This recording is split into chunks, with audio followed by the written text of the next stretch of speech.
Tá fazendo o quê? Viagem. Mostra aí pra mamãe como é. Você fez com o quê? Eu fiz com gama de roupa. Eu prendi um negócio aqui. Aí ficou bonito. Tá bonito? Sim. Você sabe fazer ventilador de pregadores? De quem foi essa engenhoca? De quem foi essa invenção? É sua invenção? Diga o seu nome para as pessoas saberem. Davi. Você tem quantos anos?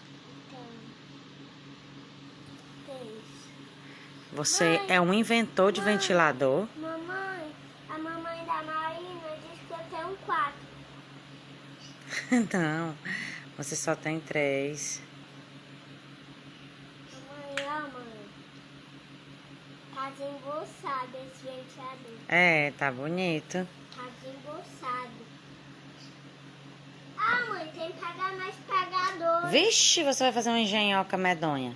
Vou fazer mais, eu vou fazer mais. Pelo amor de Deus. Quer ver o pegador sai daqui? Quem te ensinou a fazer essas engenhocas?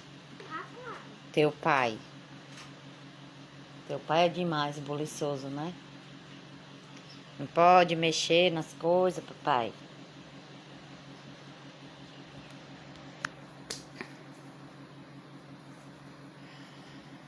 Davi vai trabalhar onde quando crescer? Na energia eólica? Deus te ouça. Vai lá, meu Deus, mãe, quebrou. Quebrou? Vixe! E agora? E agora? Tadadadã. Tadadadadã. Vai, tá todo mundo esperando aí pra ver essa engenhoca. Engenhoca doida essa. Ventilador de pregadores. Faz vento até você ficar preso no varal. É assim? Eu vou botar aqui o pegador e botar esse. Tem, tá difícil. Tá difícil.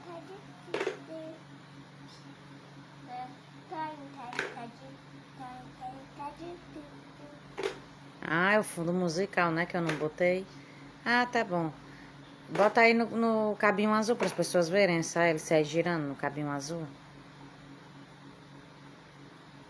Esse aí é o Davi Luz, o menino dos ventiladores da engenhoca de pregadores.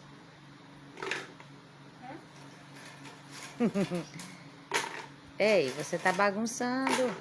Dá tchau para as pessoas. Tchau. Assim, até o próximo Vídeo. Beijo pra vocês. Amém.